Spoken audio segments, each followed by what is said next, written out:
সরস্বতী পুজোর মণ্ডপে ফুটে উঠল মোহনবাগানের সেকাল ও একাল।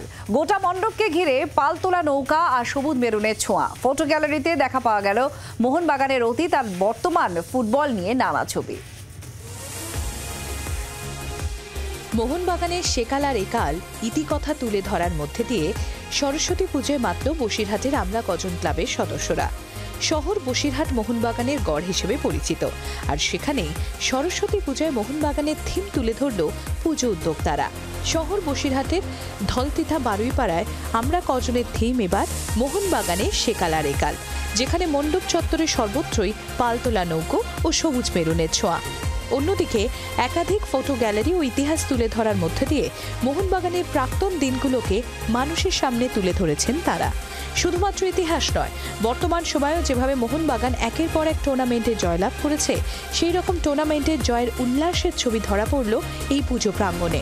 মণ্ডপ চত্বরে প্রবেশ করলে দেখা যাচ্ছে শৈলেন মান্না ও চুনি গোস্বামীদের ছবি, আবার কোথাও ব্যারেটো ও পেট্রাতোসদের ছবিও ঝলমল করছে এই পুজো মণ্ডপে। আমাদের চিন্তা ভাবনা ছিল যে যাহাতে একটা ইউনিক কিছু করা মোহনবাগানের উপরে। একটা সময় দেখা গিয়েছিল যে ফুটবলটা আস্তে আস্তে নিচের দিকে চলে যাচ্ছিল, সেই সময় আমাদের বাঙালিরাই বলে একমাত্র জায়গায় রেখেছিল যে ইস্টবেঙ্গল আর মোহনবাগান, সেই আবেগটা এখনও আছে, সেই ডার্বিতে এখনও আমরা সেই উত্তেজনাটা দেখতে যাই। সেইটাকে আমরা যাতে তুলে ধরতে পারি, সেই কারণেই এই থিমটা আমাদের। আর আইএফসি কাপ যে এলসি কাপ যেগুলো আছে, সবকটা কাপই যেন আমাদের কাছে আসে, সেই প্রত্যাশা নিয়েই মায়ের কাছে আমরা প্রার্থনা জানাবো যেন এফসি কাপটা যেন আমাদের কাছে, আমাদের ঘরের মাঠে যেন আসে। অন্যদিকে খুদে মোহনবাগান ভক্ত উত্তরপাড়ার 6 বছরের ছোট্ট সৌমারভি তার ঠাকুমাকে সঙ্গে করে বাড়িতেই বানিয়ে ফেলল সবুজ মেরুন সরস্বতী পুজোর প্যান্ডেল। নিজের হাতেই এঁকে ফেলল প্রিয় পালতোলা নৌকো।